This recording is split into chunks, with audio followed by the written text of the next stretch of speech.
Hey guys, I'm Matthew Kaner here today, blind tasting with my good friend Claire Coppi, another LA sommelier, cast member on SOMM TV with me, general badass. Hi everybody, I'm Claire Coppi. I'm blind tasting with Matthew Kaner today. Matt, I've known for a few years now. I worked at Mirabelle Wine Bar and he owned Augustine Wine Bar and also Bar Covell in East Hollywood, Los Feliz. He's an incredible entrepreneur. He is always coming up with incredible new ideas to really push the industry forward. Today I'm gonna test her knowledge of the Dolomites. I'm gonna take her to a traditional grape variety we all know and love. If you love Burgundy, you love Santa Barbara or Sonoma Pinot Noir, you're gonna be a big fan of this grape. It's called Pinot Nero in Italia, or as we know it, Pinot Noir everywhere else in the world. So, grape itself, Pinot Noir, will really take on the attention of its surroundings. So when we're at high elevation, very steep in the Dolomites, you're gonna get a very different interpretation of Pinot. So I know what Claire likes. She's a big fan of all things traditional. And so Pinot Nero, especially from this part of the world, it's gonna be familiar, but probably a little tough to get exactly right. I'm very excited to see. This is a great winery. This is the Abbazia di Novicella winery, 2018 Pinot Nero. And for those who haven't been to Trentino Alto Adige, this is a magical place. This is in the Dolomite Mountains, the northeast of Italy. At one point, it was the Austria-Hungarian Empire, and then it became part of Italy. So what's fun about that is everyone there, they look kind of Germanic. They look kind of like they should be holding an Austrian or a German passport, yet they are nationality-wise Italian, but German is the kind of traditional home language. And you know, you're gonna go there and find your favorite bratwurst. You're gonna find really traditional, what we kind of consider Germanic food, but it is one of the most important parts of Northern Italy. So the kinds of things she might believe this to be would be maybe like Cannonau di Sardegna. She might think it's from Sicily. She might think it's Nerello Mascalese or Etna Rosso. It kind of acts a little bit like a little bit of a smoky, flinty Beaujolais. She might also guess Pinot Noir. I'm hoping she does. Let's hope she gets it right. Oh, it smells perfect. I'm so excited to see what she thinks. Cheers.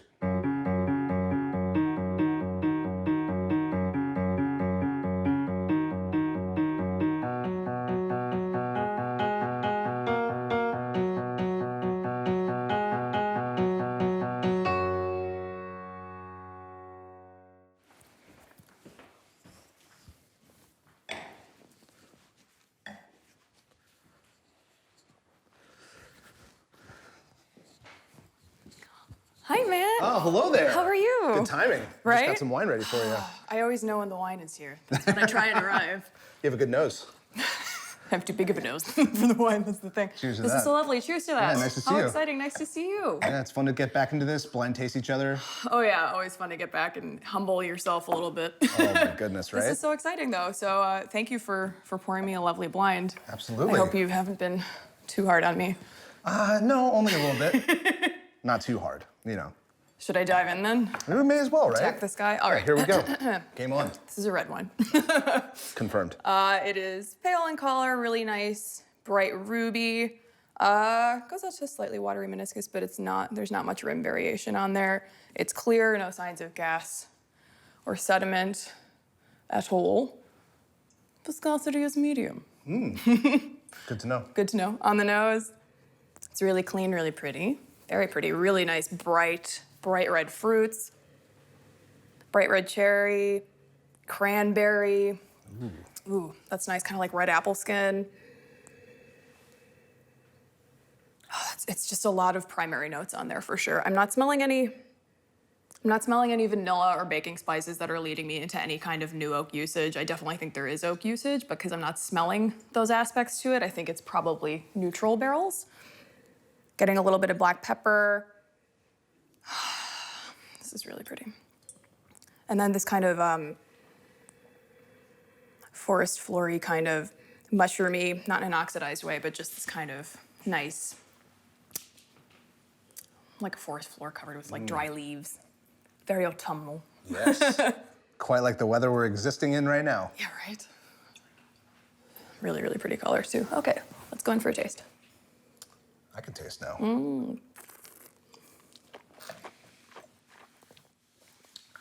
It is dry.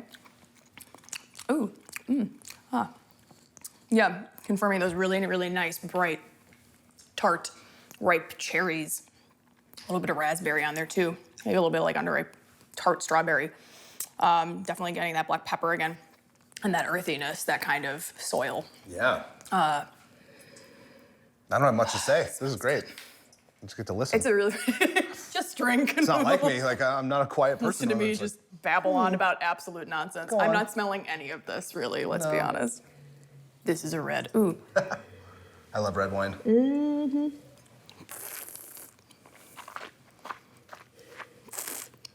It's quite intoxicating, though. This wine is very fragrant. It's really pretty. Yeah. Just really, really fresh and bright and approachable. It has it's at a good temperature, too, so thank you for that. Always. He's the master, he's the pro. This is what we do. Finish is nice. Really in balance. Nothing is really overwhelming anything on this. Really, really pretty fresh wine. A few varietals are coming to mind here. This could be Pinot Noir.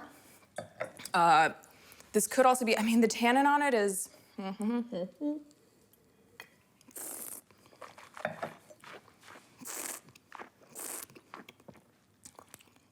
It's present. It's not. The acidity really starts coming out afterwards too. The tannin is there, but it's not ripping my face off, and it's not leading me towards like the Sangiovese Nebbiolo wrote. But it could be Sangiovese just because it is kind of finishing on that acidity. I learned a fun little trick from a wonderful sommelier, Christine Norman, who you blind tasted with on this last time, and she blew my mind with this. Okay. So Nebbiolo finishes with tannin. Yep. And Sangiovese finishes with acidity. Oh, interesting. Which is totally true because I blind tasted a Nebbiolo with her recently, and like you have the acidity, you have the tannin, but then that tannin just kind of keeps poking out at you, and then Sangiovese does the opposite. Wow. Which just like I'm gonna store that away. Thanks, Christy. little nugget. Thanks, Christy. Always learning from little you. nugget. I love that. Oh yeah. All right, so I like where you are so far. You threw out. It could be Pinot Noir. It could be Pinot Noir. It could be Sangiovese. Okay. I'm just throwing out options here. I definitely think this is. It's really pretty. I think this might be.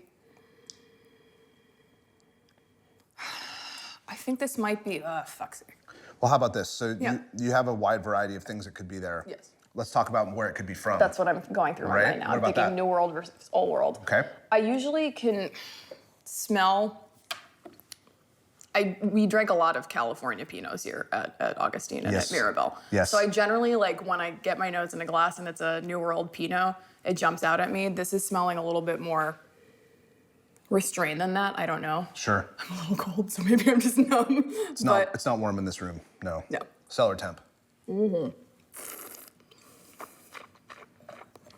I think this is, the structure is pulling me more towards Old World. Okay. So I think this is a Pinot Noir. I think this is from Burgundy. I don't know if I'm confident in any village at this point.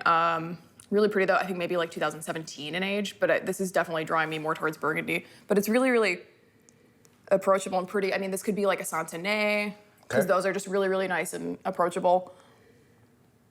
Not too grippy in the tannic structure. It's not too grippy, no. Yep. Could also be a Volnay. You know, it's a damn good guess. It's a damn good guess. You know why? Why? Because you got the variety correct. Is it a beautiful New World that just did a fantastic job? Well, you were talking yourself in and out of Italy. So let's go to Alto Adige. This is Pinot Nero, Pinot Noir. Yes, from the Dolomites. Really high elevation, incredible. One of the most dynamic wine regions I've ever been to. I've had the good luck of being there a few times now. And 2018 vintage. Yeah, so damn that's fine really, breakdown. really pretty. Thank you, sir. I love it. No, that's nice because it definitely has the something I think that maybe I didn't mention in that because you're talking about that altitude and this mountainous kind of quality. There is this kind of rocky granite. Not ash quite, but it's that's why you're getting that wonderful structure. Absolutely. Haha, how beautiful. You know, I don't think I've had much Alto Adige Pinot Nero. Happy to fix that today. Well, now it's your turn, sir. Let's go. You're gonna knock it. You're gonna knock this out of the park. I can't wait. Let's do it. Game on. Game on.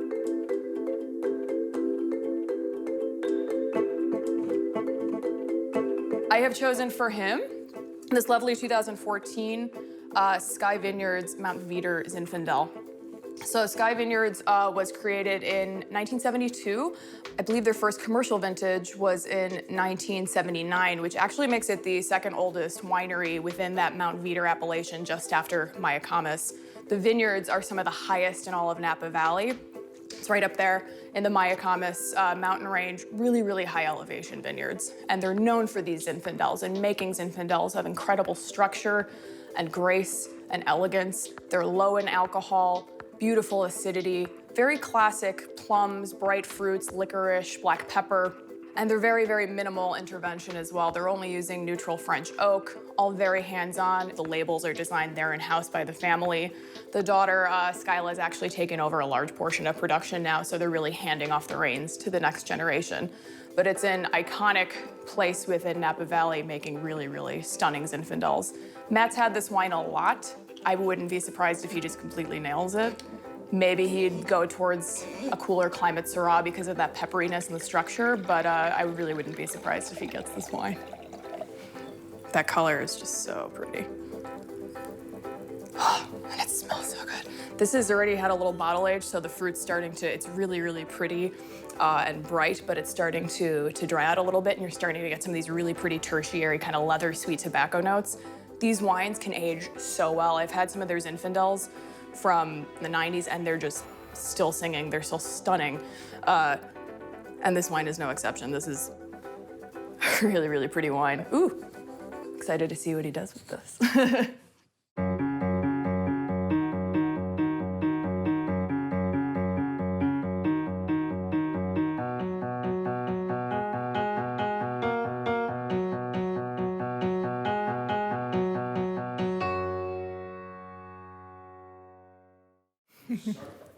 All right, I'm masked up this time.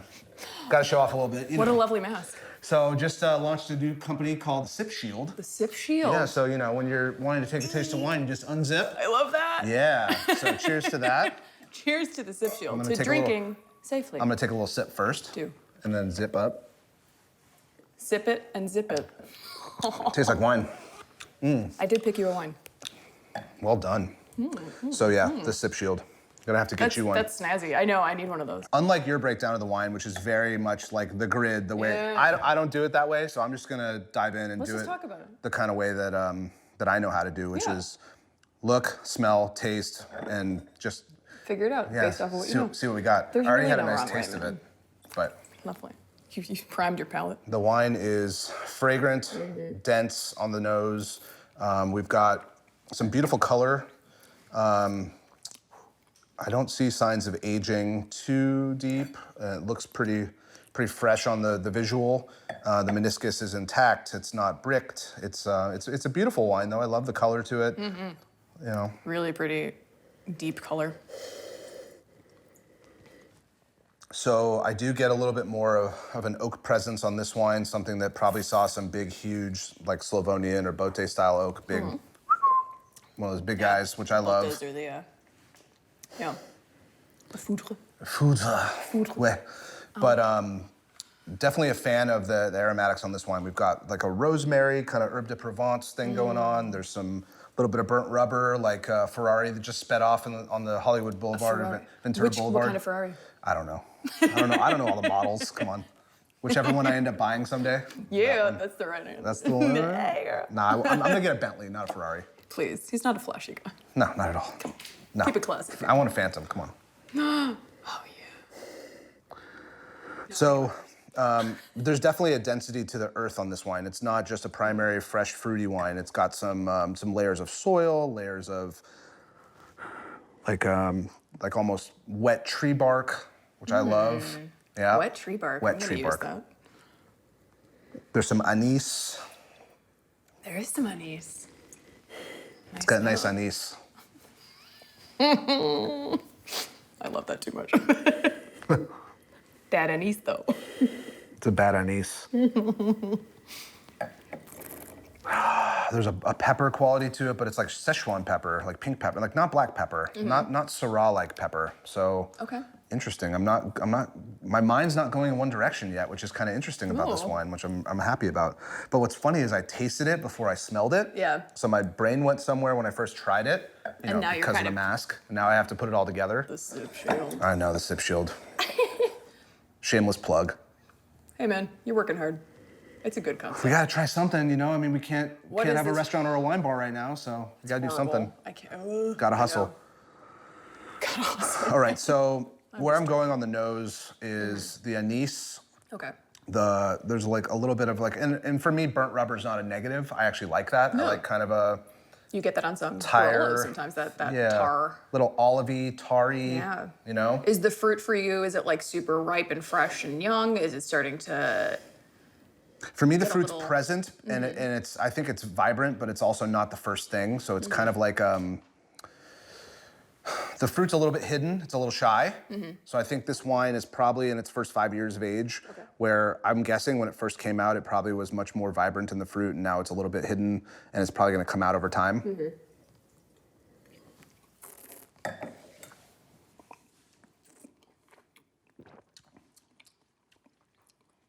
There's some length to it. It's not super acidic. It's really well balanced. For sure. It's not oaky on the palate, but I do feel a little bit of tannin. It's funny. I don't even want to guess. I just want to drink it. Just But keep drinking. I just that's want not the to keep smelling game, it. is It it? smells I know, so it's- good. The nose is like insane. it's very it's chameleon-like because it could be so many things. I'm not being really pulled in one direction, but so I'm gonna trust my kind of Garrigue olive, that kind of tire crayon-y thing. Now again, not super oaky. I'm gonna guess this wine definitely saw some oak, maybe a little bit of new oak, but it's not over the top. Definitely not.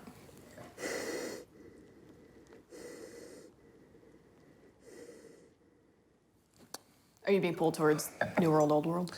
So that's where I'm having trouble on this one. Like color density, it's not helping. It's That definitely opaqueness is... yeah. It's like that could be a sign of sun. That could also be a sign of grape variety.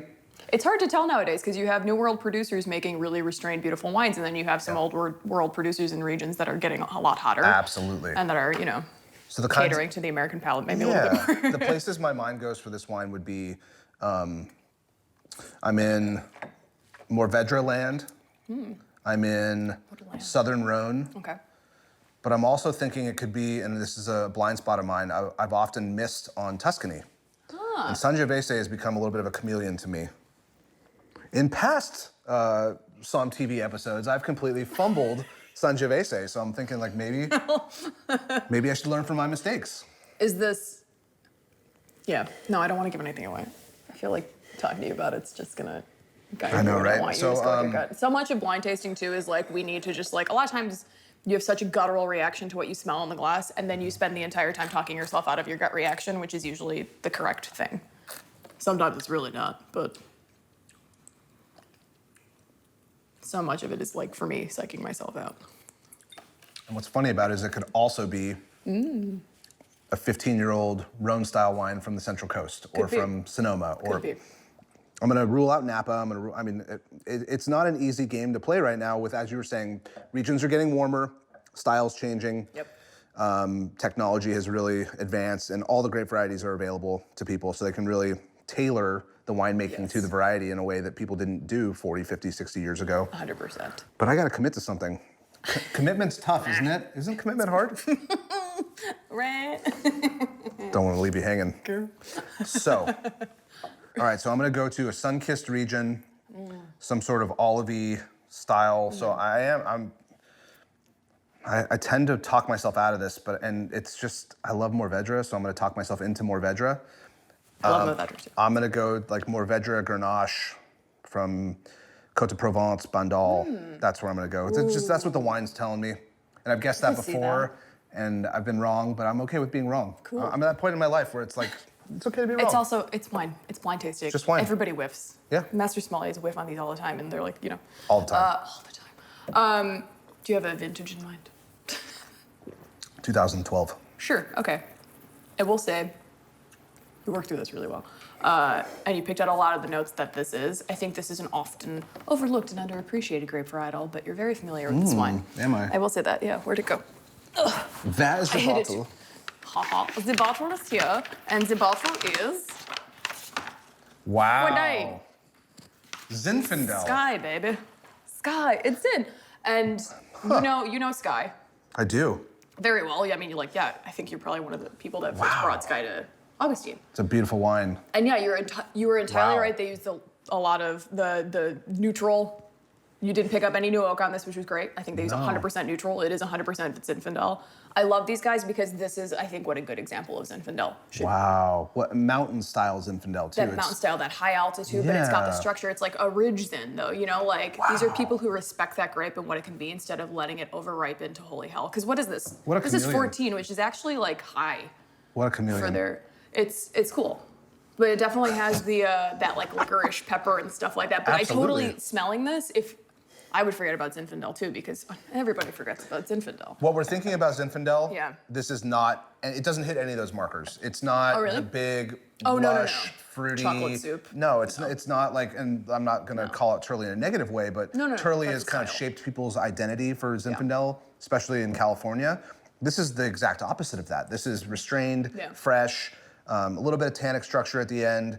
Absolutely. I'm flabbergasted right now. This is Zinfandel. But this is what I think. That's why I want to bring more attention to wines like this and wines like Ridge, who make Zinfandels that honor, I think, the grape personally. Wow. Like obviously, all our palates are different, and like people love the bigger, richer Zins. But I think that it's a grape that has potential for incredible structure and elegance. And I mean, this is still by no means a light-bodied wine. No, not at all. But it has balance and Absolutely. beauty, and it's got some nice bottle age on it. It can go for You've had some older Sky Zins that just like Of course. they can age, man. And They're I've great. also had like Ridge back to the 60s, and the wines, they drink like Oh old my Pinot Noir God. and Nebbiolo. They're beautiful. They're beautiful wines. Cheers. Isn't that fun? Well You did done. great though. I would have gone definitely like Well Southern done. Rhone or Provence. You did a great job, man. Cheers.